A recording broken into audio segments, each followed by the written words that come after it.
Gloria al Señor. Dios les bendiga, hermanos. Vamos a abrir nuestras Biblias en Nehemías.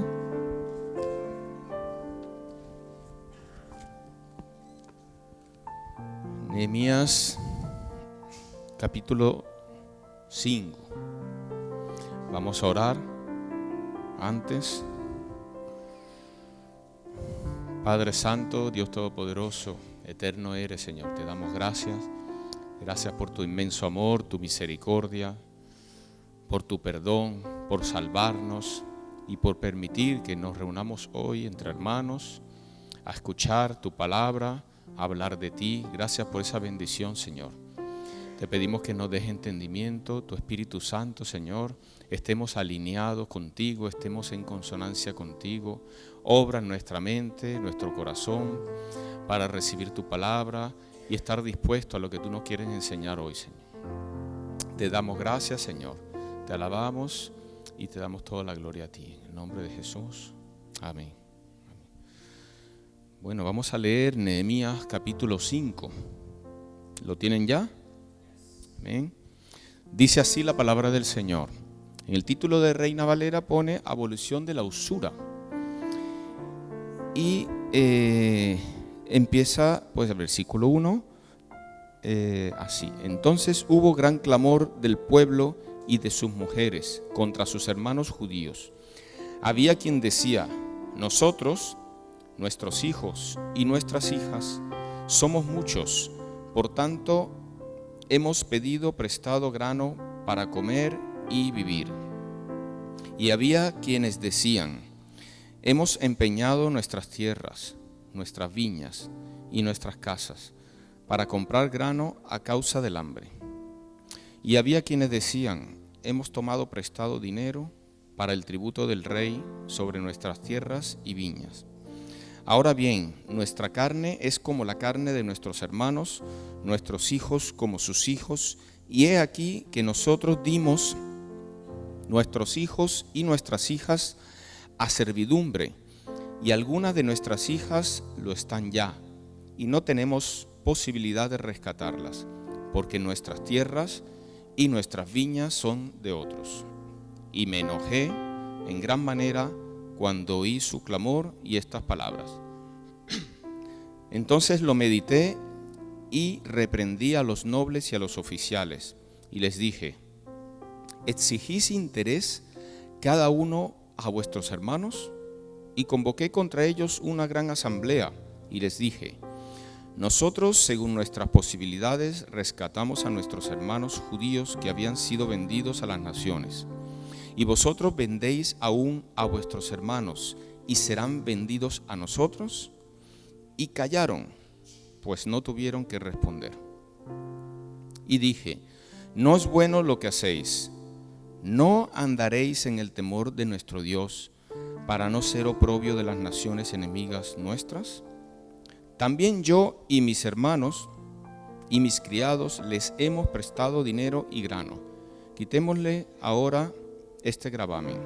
Os ruego que les devolváis hoy sus tierras, sus viñas, sus olivares y sus casas, y la centésima parte del dinero, del grano, del vino y del aceite, que demandáis de ellos como interés.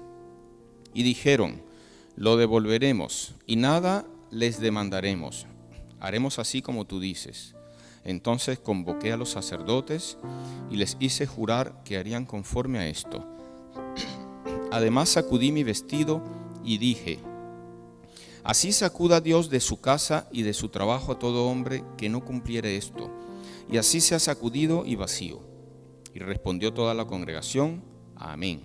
Y alabaron a Jehová. Y el pueblo hizo conforme a esto. También desde el día que me mandó el rey que fuese gobernador de ellos en la tierra de Judá, desde el año 20 del rey Artajerjes hasta el año 32, 12 años, ni yo ni mis hermanos comimos el pan del gobernador. Pero los primeros gobernadores que fueron antes de mí abrumaron al pueblo y tomaron de ellos por el pan y por el vino más de 40 siclos de plata, y aún sus criados se enseñoreaban del pueblo. Pero yo no hice así, a causa del temor de Dios. También en la obra de este muro restauré mi parte, y no compramos heredad, y todos mis criados juntos estaban allí en la obra. Además, 150 judíos y oficiales, y los que venían de las naciones que había alrededor de nosotros estaban a mi mesa. Y lo que se preparaba para cada día era un buey y 6 ovejas escogidas. También eran preparadas para mí aves, y cada 10 días vino en toda abundancia. Y con todo esto nunca requérdate del gobernador, para bien, Dios mío, y de todo lo que hice por este pueblo. Amén. Si vemos, hermanos, y ya muchos de nosotros hemos leído Nehemías, hemos leído capítulos anteriores, posteriores, libros anteriores, posteriores, Esdras. Nehemías, un poco rápidamente, Nehemías era un enviado de Artajerjes, y él estaba en Jerusalén, estaba en Israel como gobernador. Era un líder político, era un gobernante.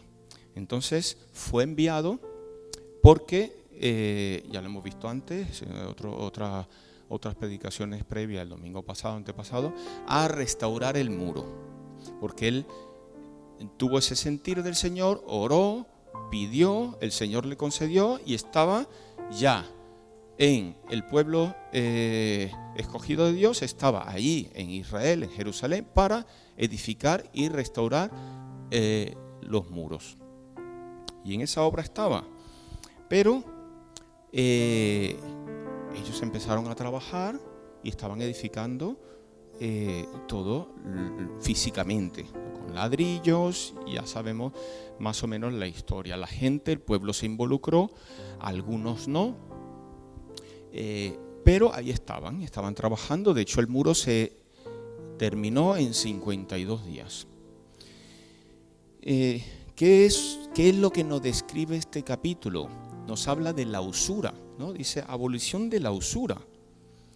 Me llamó mucho la atención que la Reina Valera pone el título abolición de la usura, pero luego yo no lo vi. En el relato del capítulo no aparece la palabra. Y aparece interés. Dice, exigís interés en el versículo 7. Cada uno de vuestros hermanos. En el original habla de usura. La palabra correcta, la palabra en el original es usura. Y bueno, para nosotros entenderlo un poco más, creo yo, pues se puso interés. Pero realmente lo que habla el capítulo completo es de la usura. ¿Y por qué usura? Pues podemos pensar en por qué se enojó Nehemías. Nehemías, ¿qué sucedía dentro de él que se había enojado? ¿Por qué se enojó? Porque en la ley de Dios, en la ley que escribió Moisés, decía que los tenían que ayudar a sus hermanos.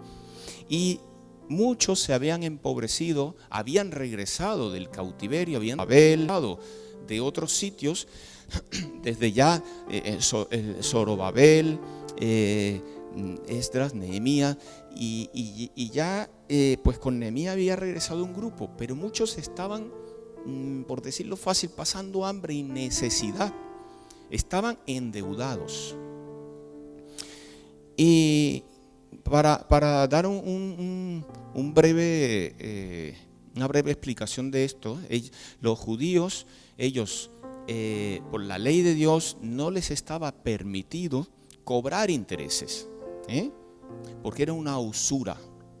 Nosotros podemos pensar, y el día de hoy dice, bueno, pero si los intereses son legales, aquí perfectamente, pues tú pides préstamo y te cobran intereses, como que es el pago por el cual te han prestado. Pero en el pueblo de Israel, el Señor en su ley les dijo que no, y no tenían que hacer como las naciones extranjeras.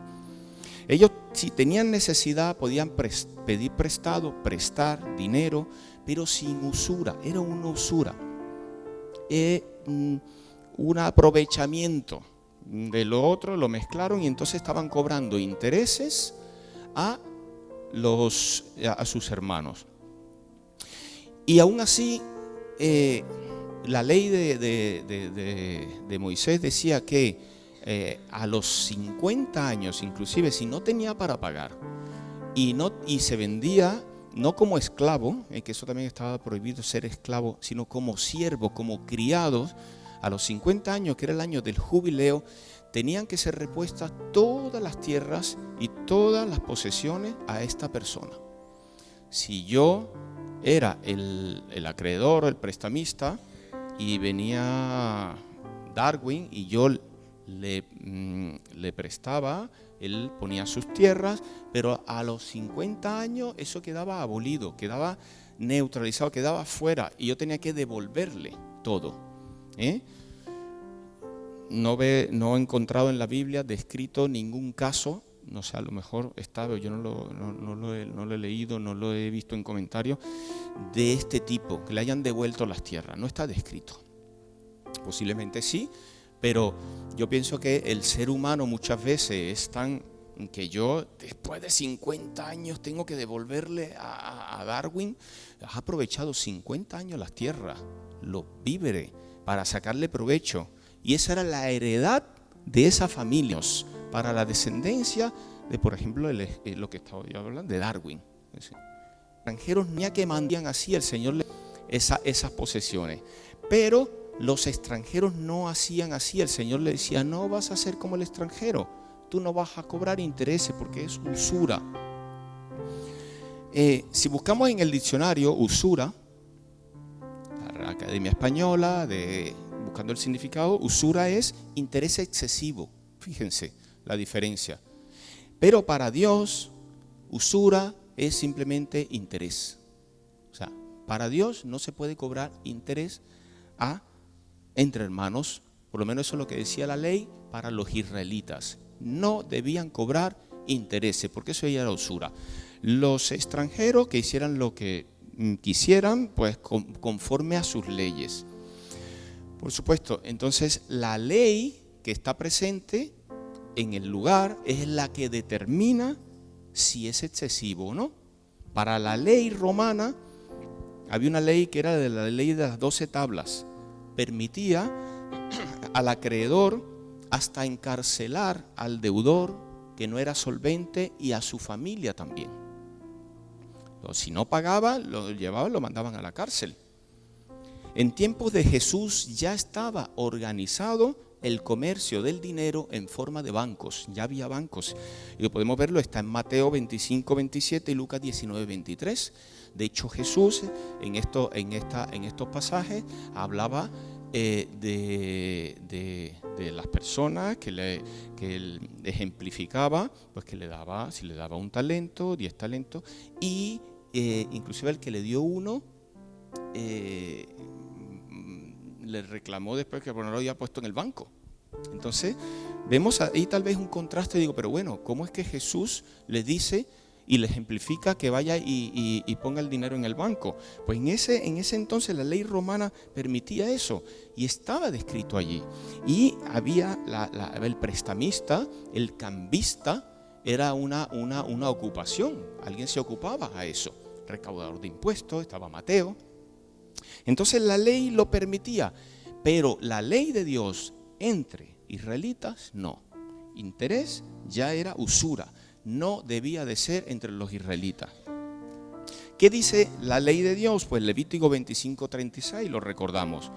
Cuando prestares dinero a uno de mi pueblo, al pobre que está contigo, no te portarás con él como logrero, ni le impondrás usura. Logrero que Levítico 25:25 dice: cuando tu hermano empobreciere y vendiere algo de su posesión, entonces su pariente más próximo vendrá y rescatará lo que su hermano hubiere vendido. Y cuando el hombre no tuviere rescatador, consiguiere lo suficiente para el rescate, entonces contará los años desde que vendió y pagará lo que quedare al varón a quien vendió y volverá a su posesión. Mas si no lo consiguiere lo suficiente para que se la devuelvan, lo que vendió estará en poder del que lo compró hasta el año del jubileo, y al jubileo saldrá y él volverá a su posesión. Así lo dice la palabra de Dios. Luego en Levítico 25, del 35 en adelante hasta el 43 dice: y cuando tu hermano empobreciere y se acogiere a ti, tú lo ampararás. como forastero y extranjero vivirá contigo. No tomarás de él usura ni ganancia, sino tendrás temor de tu Dios. Y tu hermano vivirá contigo. No le darás tu dinero a usura, ni tus víveres a ganancia. Yo, Jehová, vuestro Dios, que os saqué de la tierra de Egipto, para daros la tierra de Canaán, para ser vuestro Dios.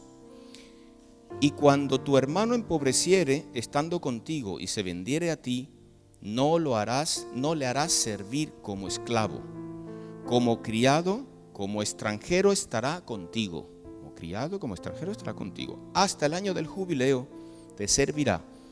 Entonces saldrá libre de tu casa él y sus hijos consigo, y volverá a su familia, y la posesión de sus padres se restituirá.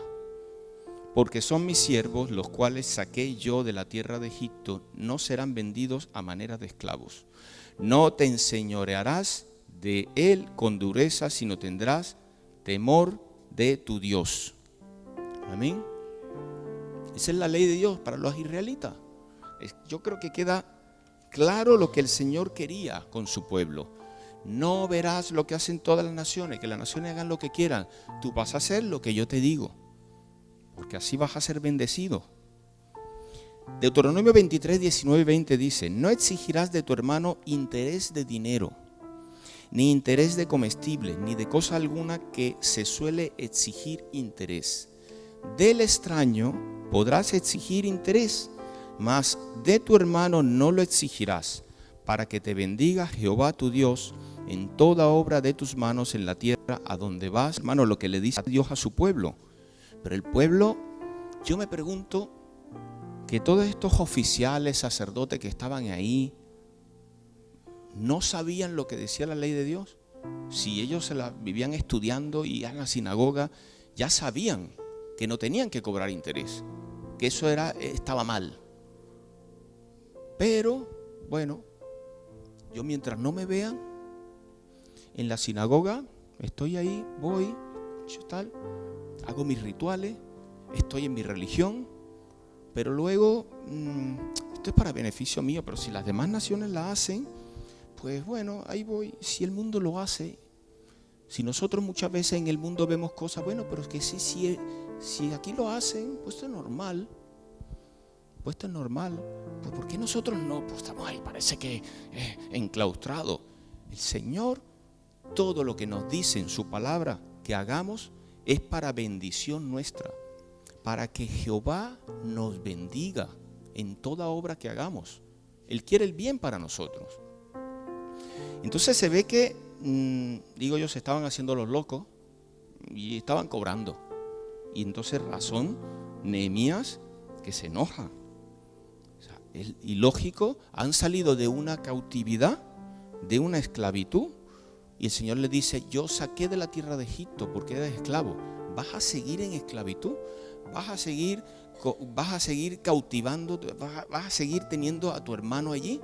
No, os saqué de tierra de Egipto. Temor de tu Dios. ¿Tienes temor de Dios? ¿Obedecemos la palabra de Dios por temor a Dios? Porque el principio de la sabiduría, el conocimiento, el saber es el temor de Dios. Tú temes a Dios, no temor de miedo que te esconde, porque Adán y Eva se escondieron. Temor de respeto, temor, yo temo a Dios, lo que Dios me dice, y entonces yo obedezco, porque creo en Dios. Creo en Dios, hermano. La batalla, Pablo decía, la batalla es de la fe. En lo que te desenfocas de mirar a Dios, estás mirando al mundo. Y la fe que viene de Dios, el creer en Dios, hace que temas a Dios. Si tú crees que Dios está ahí y crees que lo que dice la palabra es verdad, ¿por qué no la voy a obedecer? ¿Por qué no tengo que hacerle caso a Dios? Bueno, porque Dios está ahí, no me está viendo. Y aquí estaban otra vez en esclavitud. Estaban fuera del cautiverio físicamente, pero por dentro habían sido liberados realmente, me pregunto yo. Hermano, el principio de la sabiduría es el temor de Jehová. Salmo 111, 10. Buen entendimiento tienen todos los que practican sus mandamientos. Su loor permanece para siempre. Amén. Así es el Señor. El Señor es así. Y si nosotros creemos en Él, pues tenemos que saber que todo lo que Él dice para nosotros es de bendición. Amén. ¿Qué hizo el pueblo? El pueblo desobedeció. Se hizo el loco con la ley. Parece que nosotros tenemos tendencia a desobedecer. Parece que como que nos gusta, ¿no? Llevar la contraria. La cosa por el gustico por lo malo. Ahí, desobedecemos. El pueblo quedó libre físicamente porque el Señor puso en el corazón y había una promesa, había profecías de que iba a volver el pueblo de Israel de la cautividad. Y empezaron a venir varios grupos. Y físicamente ellos estaban libres, estaban en Jerusalén, estaban en su tierra. El pueblo volvió a su tierra. Pero parece ser que empezaron y no se habían desarticulado de ese cautiverio. Y como que lo tenían por dentro.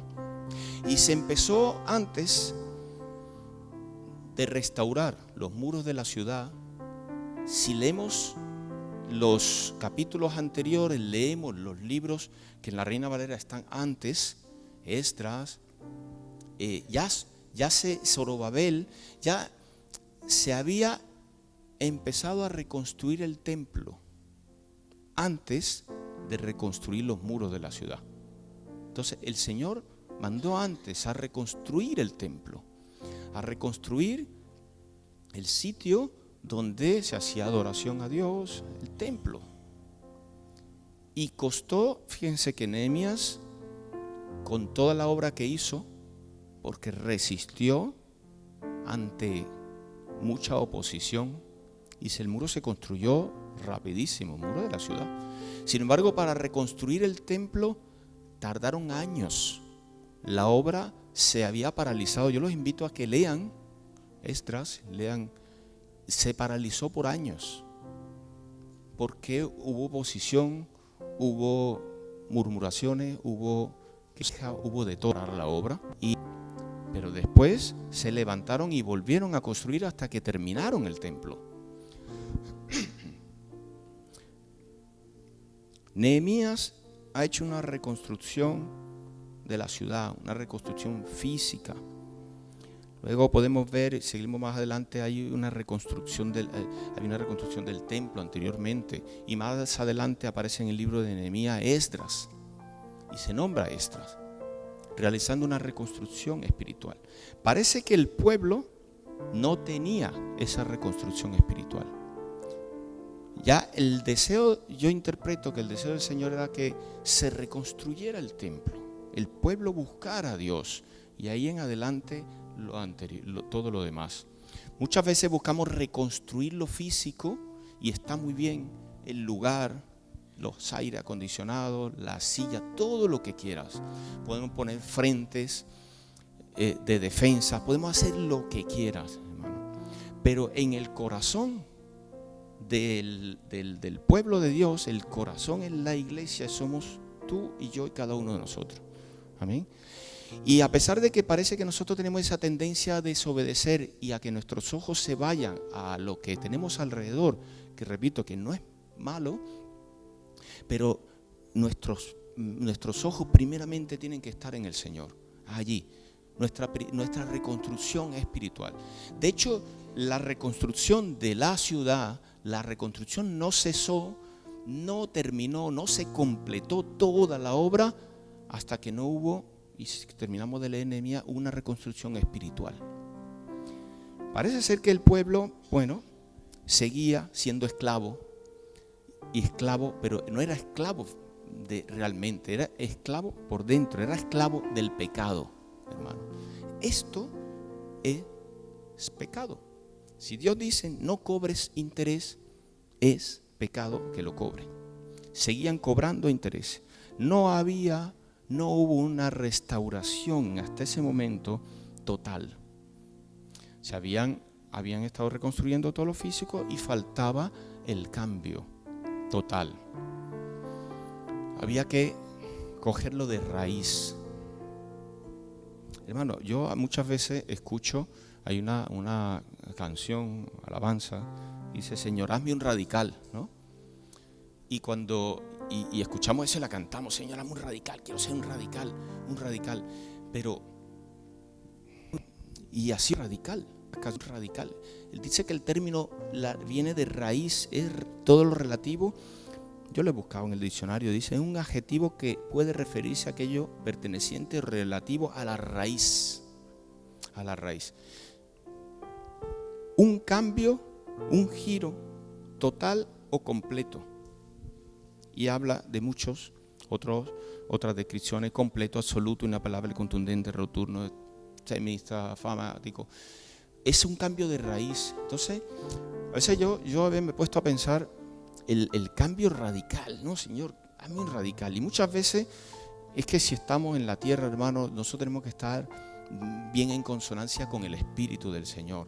¿Para qué? Para hacer como Él siente y nosotros también hagamos como Él siente. Porque si vemos el mundo, haremos como el mundo. Y si estamos en el mundo, pero no pertenecemos al mundo. Entonces, pero si estamos en el mundo y queremos pertenecer al mundo, lo del radical se puede interpretar y lo puedes hacer de otra forma.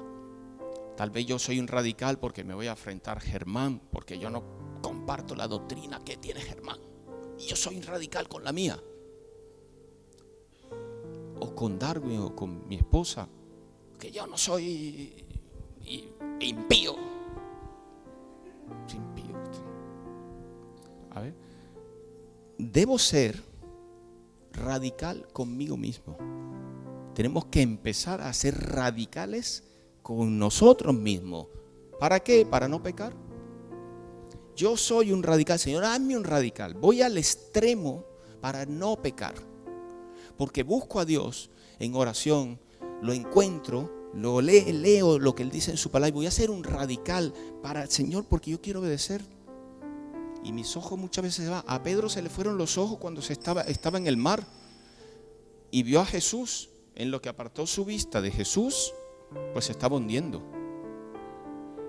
Entonces, es ser un radical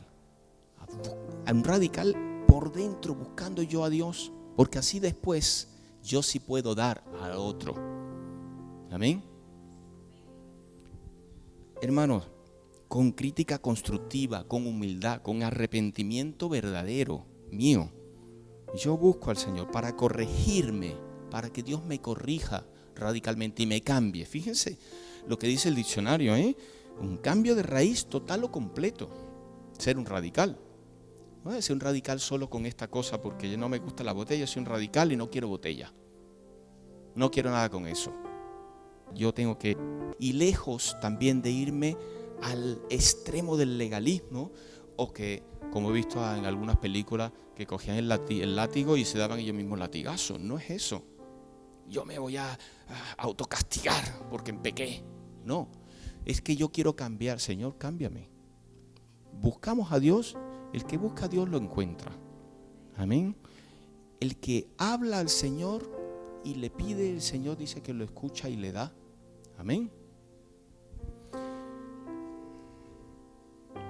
Parece que a veces cuando decimos radical también, pues, como el dicho que está por ahí que dice que hace leña del árbol caído. Hace un radical para darle cojo y empiezo a cortar cabeza, ¿no? Empezamos por nosotros, ¿para qué? Para dar amor a los demás. Porque Jesús es Dios y cuando vino a la tierra era Dios y es amor. Y Jesús dio amor.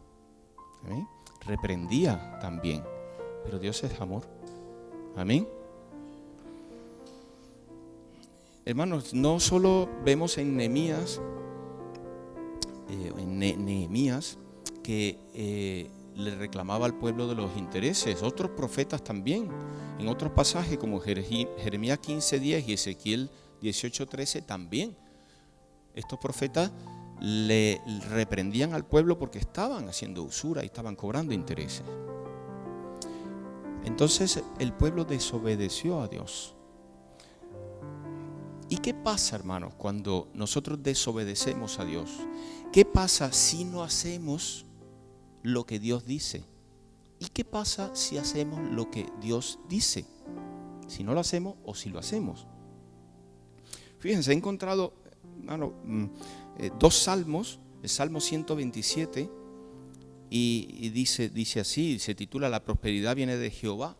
Muchas veces pensamos que obedecer al Señor para obtener un beneficio, que es la prosperidad. Pero vemos el Salmo, hermano, yo lo voy a leer, dice así, el Salmo 127. Si Jehová no edificare la casa, en vano trabajan los que la edifican. Si Jehová no guardare la ciudad, en vano vela la guardia. Por demás es que os levantéis de madrugada y vayáis tarde a reposar, y que comáis pan de dolores, pues que a su amado dará Dios el sueño. Amén. Fíjense, Dios tiene que estar en la edificación. Dios tiene que estar cuando nosotros estamos construyendo con todo sitio. Dios tiene que estar ahí. Si Jehová no está, en vano se edifica, se cae, hermanos. Eso lo hace cualquiera. Alguien que no es creyente edifica y se hace.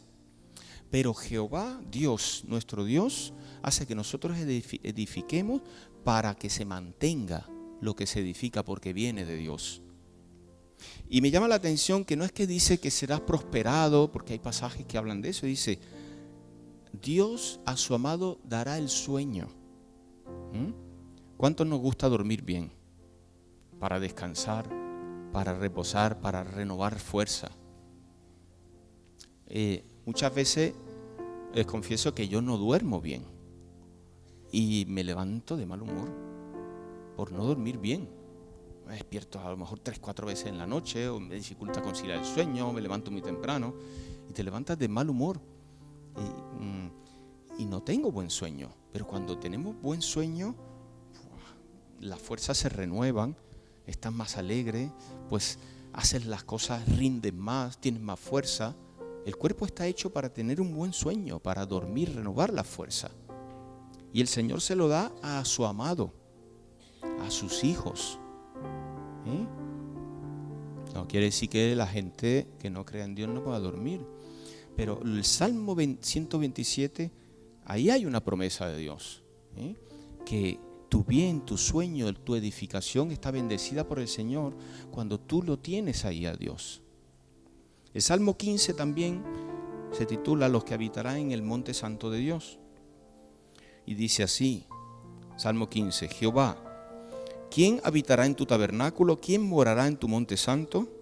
El que anda en integridad y hace justicia, y habla verdad en su corazón, el que no calumnia con su lengua, ni hace mal a su prójimo, ni admite reproche alguno contra su vecino, aquel a cuyos ojos el vil es menospreciado, pero honra a los que temen a Jehová, el que aun jurando en daño suyo, no por eso cambia, quien su dinero no dio a usura, ni contra el inocente admitió cohecho.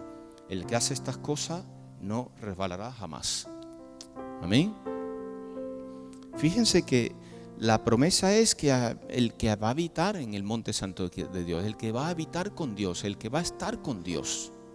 Y ese es el anhelo de Dios, hermano, que nosotros habitemos con Dios. Es su promesa. ¿Y quién? Pues todo lo que dice aquí, el que anda en integridad, justicia, verdad, no calumnia, no hace mal, etcétera, etcétera. Y dice que no Dios resbalará jamás. Con Dios no podemos resbalar porque Dios está allí. Amén. Dios es nuestro Padre y envió a Jesús a la tierra a morir por nosotros. Imagínense la situación. Nosotros lo sabemos, pero muchas veces me gusta imaginarme, meterme como en la película, así como en una película, ¿no? Como si fuese una película. Y veo a Dios enviando a su Hijo a rescatarme. O sea, qué tremendo, ¿no? Yo estoy ahí perdido y Dios manda a Jesús y yo estoy ahí en medio. Y me veo ahí como si estuviera yo, me imagino esas cosas así. No sé si a ustedes les pasa. Y me dice Dios, no resbalarás jamás. Yo estoy ahí.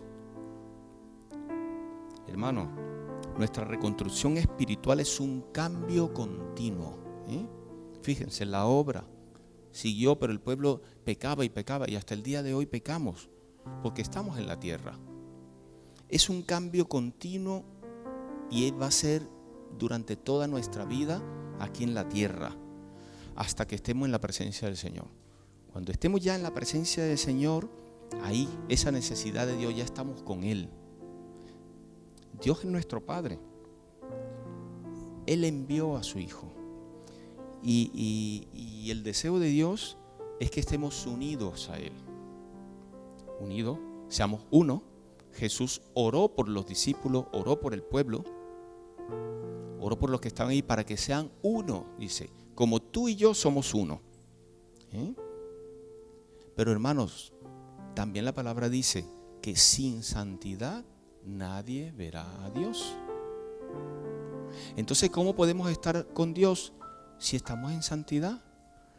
Pero nosotros, ninguno de nosotros podemos por nuestra fuerza. Tenemos que depender de Jesús. Para eso vino a la tierra, para unirnos con Jesús.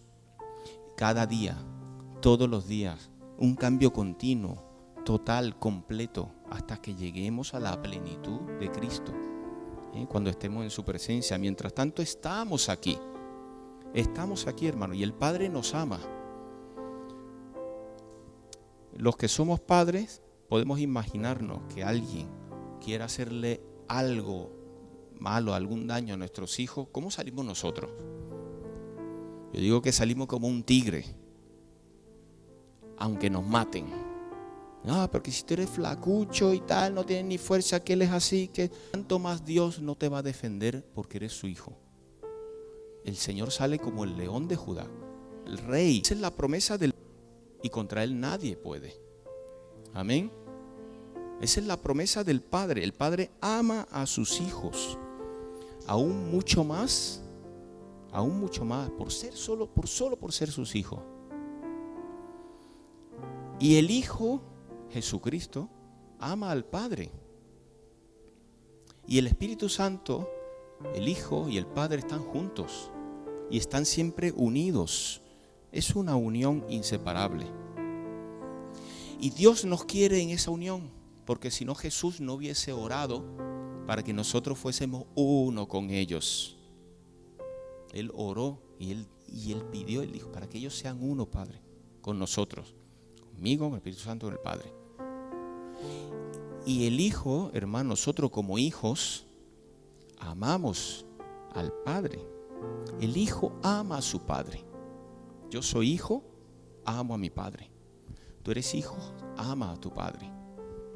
Y estoy hablando ahora mismo del Padre terrenal. El Hijo ama a su Padre.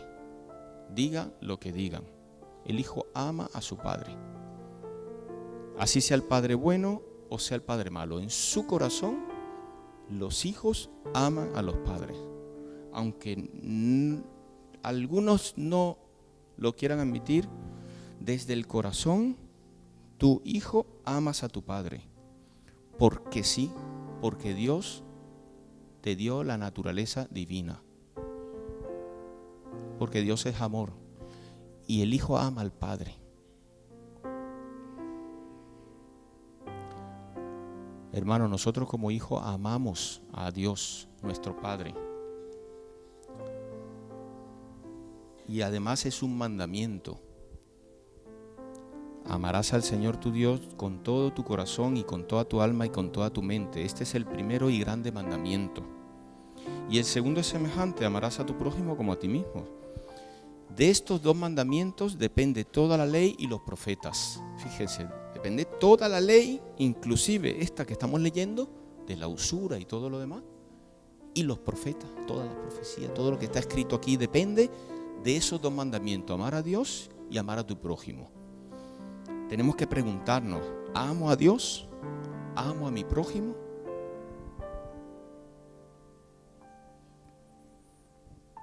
Hermanos, también Mateo 7, del 7 al 12 habla, buscad y hallaréis, llamad y se abrirá.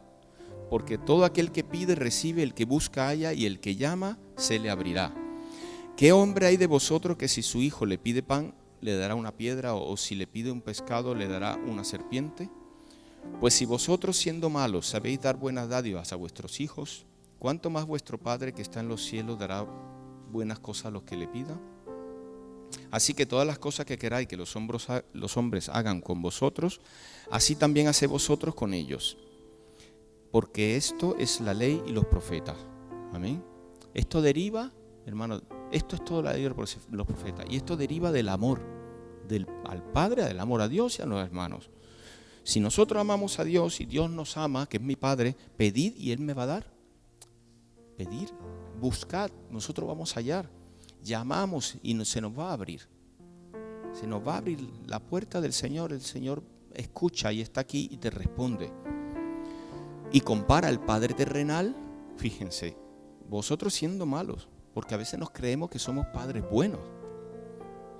Vosotros siendo malos, le dice. El hijo le pide el pan, le vas a dar una piedra. O te pide pescado, le das una serpiente. O sea, te pide algo bueno, le vas a dar algo malo. El Padre terrenal, aunque sea malo, no es capaz de eso.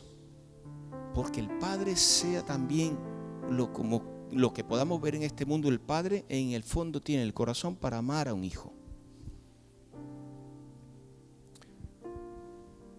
Entonces, hermano, nosotros tenemos que también salir de esa esclavitud, de ese cautiverio del pecado. Y muchas veces no nos los creemos, pero la obra está hecha. La obra está hecha por Jesús en la cruz. Y nosotros parece que también queremos estar ahí. ¿Qué es? A veces, fíjense, el término esclavo, siervo, criado, ¿no? Son términos similares, pero no son iguales. Cautivo. Y hemos explicado un poco lo de esclavo y de siervo. Esclavo estaba en esclavitud, su persona le pertenecía al amo. Su persona le pertenecía al amo. Pero el siervo era un criado, era un siervo, era libre, pero estaba atado a servir al Señor. Como cuando estudiamos el feudalismo, el señor feudal, los siervos y todo lo demás, los nobles. Y cautivo, ¿qué es un cautivo? Dice el diccionario, dicho de una persona hecha prisionera en la guerra, referido inicialmente al cristiano. O sea, cautivo está cautivo, aunque pareciera libre, está allí, está preso de la libertad, no es libre. Y muchas veces pareciera que nosotros estuviéramos todavía esclavos del pecado, esclavos allí de la desobediencia. Dice Juan 8:34, Jesús le respondió, de cierto digo, que todo aquel que hace pecado, esclavo es del pecado. Si hacemos pecado, somos esclavos del pecado. ¿Y qué implica ser esclavo? ¿Qué significa? Romanos 6, 16 al 23, lo voy a leer, y dice así: ¿No sabéis que si os sometéis a alguien como esclavos para obedecerle, sois esclavos de aquel a quien obedecéis? Sea del pecado para muerte o sea de la obediencia para justicia. Pero gracias a Dios que aunque erais esclavos del pecado, habéis obedecido de corazón a aquella forma de doctrina a la cual fuisteis entregados, y libertados del pecado, vinisteis a ser siervos de la justicia.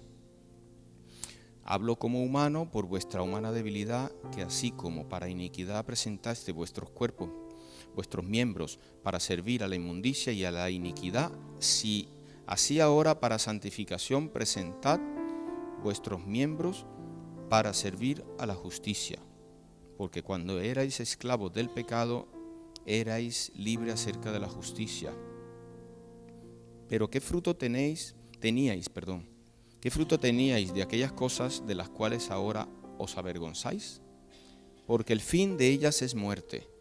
Mas ahora que habéis sido libertados del pecado y hechos siervos de Dios, tenéis vuestro fruto, la santificación, y como fin la vida eterna, porque la paga del pecado es muerte, mas la dádiva de Dios es vida eterna en Cristo Jesús, Señor nuestro. Amén. Hermanos, Jesús vino a darnos libertad del pecado. Jesús ya pagó, Jesús ya hizo la obra. La parte más fuerte, la parte más grande, digamos que lo peor del asunto lo pasó Jesús. Él vino a la tierra y se despojó de todo su poder, toda su vestidura, todo lo dejó, se despojó a sí mismo, dice la palabra, para venir a morir por nosotros, para sacarnos de la cautividad del pecado. ¿Por qué nos empeñamos todavía allí? Es que tenemos esa naturaleza caída. Pero Él ya pagó, hermanos. Tenemos que creerlo porque la batalla está en nuestra mente. Si creemos en Dios, tenemos que creer que el Señor vino para librarnos y ya la obra está hecha de esas maquinaciones del enemigo para nosotros caer. Nosotros tenemos que poner nuestra mirada, nuestros ojos, alinearla a Jesús en la dirección correcta. Si nos desviamos y empezamos a ver todo lo que está alrededor, caemos. Pero aún así el Señor es fiel y nos levanta. Solo tenemos que volver a mirar a Jesús. Y no es el hecho de que tú, pues yo ahora miro a los lados y me caigo y me vuelvo a levantar porque Jesús está ahí. Ojo, no tentarás al Señor tu Dios. No pondrás a prueba al Señor tu Dios. Esa es la palabra lo que significa. Y tenemos que tener temor de Dios. Que si caemos porque caemos, el Señor nos levanta. Amén. Hermano, el Señor llevó cautiva la cautividad. Pero es nuestra fe que Dios nos dio para que nosotros en esa batalla de la mente podamos librar y creer realmente que el Señor hizo la obra por nosotros, porque nos ama como un padre, hermanos. Cristo muestra la razón por la cual subió al cielo, llevó cautiva la cautividad, hermano. Era para la iglesia, era para salvar a la iglesia, para darnos a nosotros sus hijos, y nos dio dones, hermano. Venció la muerte, venció el pecado, venció a Satanás y a sus demonios. Y nos dio más aún. Dice en Efesios 4:11, y él mismo constituyó a unos apóstoles, a otros profetas, a otros evangelistas, pastores, maestros. Dio a entender que dio dones, él dio dones a la iglesia. El original dice dio unos, la Reina dice dio a unos. ¿Para qué? Hasta que lleguemos todos a la unidad de la fe. La fe, hermano. La fe, el creer, el mirar a Jesús y del conocimiento del Hijo de Dios. Tenemos que conocer a Jesucristo. Amén. Pero ya yo me leí la Biblia. Ya yo me sé todo lo que hay ahí. No paramos de aprender de lo que hay en la palabra de Dios. Lo leo una y otra vez y aprendo. Y lo leo una otra vez y me enseña el Señor. Y me habla Dios. Y digo, pero ¿cómo si yo he leído esto 30 veces, por ejemplo? Y ahora he visto algo que no veía antes. ¿Está aquí? Hermano, tenemos que conocer a Jesús. Tenemos que ir a la intimidad con Dios. Tenemos que saber que Dios es nuestro Padre. Y el Padre ama a sus hijos. Y si nosotros creemos que Dios es nuestro Padre, el Señor nos va a defender como un Padre. Nos va a amar como un Padre. Nos va a guiar como un Padre. Nos va a dar todo como un Padre. Amén. Dice también hasta que lleguemos a la unidad de la fe y del conocimiento del Hijo de Dios. Versículo 13. A un varón perfecto en la medida de la estatura de la plenitud de Cristo. ¿Para qué? Para que ya no seamos niños fluctuantes, llevados por doquiera de todo viento de doctrina por estratagema de hombres que para engañar emplean con astucia las artimañas del error. Es Efesios 4, hermano, de 7 al 16. Sino que siguiendo la verdad en amor crezcamos en todo en aquel que es la cabeza, esto es Cristo, de quien todo el cuerpo bien concertado y unido entre sí por todas las coyunturas que se ayudan mutuamente, según la actividad propia de cada miembro, recibe su crecimiento para ir edificándose en amor. Amén. Y en eso consiste el amor. Nosotros conocemos a Dios, conocemos a Jesús y tenemos que estar unidos entre sí. Puede ser lo otro. Dios no quiere nada con el egoísmo. Vale, ahora yo estoy unido con el Padre, con el Hijo, con el Espíritu Santo, porque Dios oró por mí, pero yo no quiero saber nada de aquel fulano hermano o hermana, porque es que no puedo. No, sí puede, porque el Señor dice, todo lo puedo en Cristo que me fortalece. Pues ahí, todo lo puedo en Cristo que me fortalece. Nos gusta utilizar Filipenses 4:13 porque voy a presentar un examen y todo lo puedo en Cristo que me fortalece. Pero a la hora de cambiarme yo de raíz, también todo lo puedo en Cristo que me fortalece. A la hora de soportarnos unos con otros, todo lo puedo en Cristo que me fortalece, hermano. Porque Dios lo manda. Y si yo creo en Dios, es que la única forma es haciendo lo que Dios dice. Estar unidos con Dios. Sin santidad nadie verá a Dios. El único camino al Padre, el único camino para esa unión es Jesucristo. Y el único camino a la santidad es Jesucristo. No hay otra. Yo por mí solo no voy a poder ni podré, amado hermano. Tengo a Jesús. Somos libres. Dios, Jesús, venció en la cruz, despojó los principados, las potestades y triunfó en la cruz. De hecho, resucitó, hermano, conquistó y Él está a la diestra de Dios Padre. Amén. Y dice que está intercediendo por nosotros. Amén. Hermano, la victoria de Jesús es nuestra victoria. Es nuestra victoria, hermano. La edificación es en amor. En amor tenemos que edificar. ¿Eh? Nosotros tenemos el Espíritu del Señor. Mora en nosotros. Es la casa de Dios. Nuestro cuerpo es morada del Espíritu Santo. Y tenemos que dejar que el Espíritu Santo obre porque Dios es un caballero. Amén. Bueno, hermanos, y para terminar,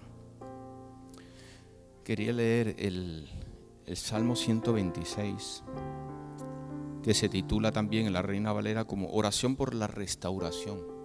Fíjese, tenemos que orar para la restauración también. Es que nada es en nuestra fuerza, es que todo es con Dios. Yo cuando conocí del Señor, y yo creo que estaba un poco más reacio, ¿no?, a eso de las reuniones. Y yo el primer día después le dije a mi esposa, pero vamos a ir para la iglesia el domingo, pero no que vamos a estar ahí todo el tiempo, allá pues iglesia y todo es Dios y todas esas cosas. Entonces parecía que como que yo me resistía a eso, ¿no? Pero realmente, hermano, Dios es que es el que tiene que estar en nuestras vidas todos los días. Nosotros tenemos que estar unidos a Dios todos los días, en oración por todo lo que hagamos, por el trabajo, por la familia, por los hermanos, por la restauración, por todo lo que se haga. Y el Señor dice que hagamos todo como para el Señor. Amén. Todo lo que haga, hazlo como para el Señor. Amén. Y recordemos que tenemos que tener fijos los ojos en Jesús. Dice así el Salmo 126. Cuando Jehová hiciere volver la cautividad de Sión, seremos como los que sueñan. Entonces nuestra boca se llenará de risa y nuestra lengua de alabanza. Entonces dirán entre las naciones, grandes cosas ha hecho Jehová con estos. Grandes cosas ha hecho Jehová con nosotros. Estaremos alegres. Haz volver nuestra cautividad, oh Jehová, como los arroyos de Neguev. Irá andando y llorando el que lleva la preciosa semilla, mas volverá a venir con regocijo, trayendo sus gavillas. Amén. Los que siembran con lágrimas, hermanos, sembramos, porque es un trabajo duro. Se siembra muchas veces con lágrimas, pero cuando recogemos nos alegramos. Ahí viene la alegría. En la cautividad había tristeza, pero cuando el Señor lo hizo volver, hay alabanza al Señor. Hay alegría. Se siembra muchas veces llorando, pero estamos alegres cuando vemos los frutos. Y esperamos ver los frutos en todo lo que hagamos con el Señor. Pareciera que muchas veces no, pasan los años. El templo duró muchos años para reconstruirse, los muros se reconstruyeron rápido, hubo oposición, pero Nehemías fue sabio. Nehemías era gobernador y estaba claro lo que Dios decía. Y no hizo caso a las oposiciones o a los comentarios. Y por eso se terminó en 52. Y iba neutralizando comentarios, iba quitando. Y fue adelante. Y Esdras al final, no voy a entrar pero al final se hace una restauración espiritual y se completa la obra. Ahí se habló la palabra de Dios y se volvió a hablar y el pueblo volvió a escuchar. Recordamos que Esdras era sacerdote, escriba también. Entonces son como dos representaciones. Nehemías era el político, el gobernador, y Esdras era el representante espiritual, digámoslo así. Y nosotros, hermanos, cuando vayamos a edificar, estamos edificando. Si estamos edificando todo el tiempo, pues tenemos que tener presente que el Señor está ahí, el Señor nos acompaña y el Señor quiere que estemos unidos a Él y nosotros estemos unidos con nuestros hermanos, con Él. Amén. Dios les bendiga, hermanos. Oramos. Padre Santo, te damos gracias, Señor.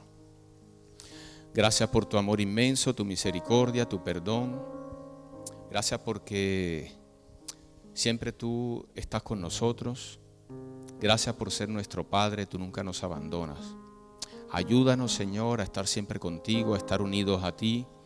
Ayúdanos en la obra, ayúdanos a edificar, a reedificar, a que estemos nosotros contigo, que estés tú con nosotros, Señor, en esa edificación. Que estemos contigo siempre, Señor. Cuando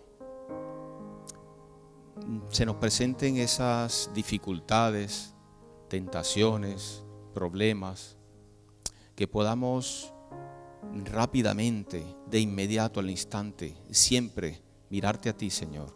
Que nunca apartemos la mirada de ti, Padre, porque tú nos sustentas en tu mano. Gracias te damos. Bendice a cada uno de mis hermanos. Bendice tu obra, Señor. Bendice todo lo que tú nos has dado y te damos la gloria a ti, la honra y la alabanza. En el nombre de tu Hijo amado Jesucristo, gracias, Padre, te damos. Amén. Amén. Dios les bendiga, hermano.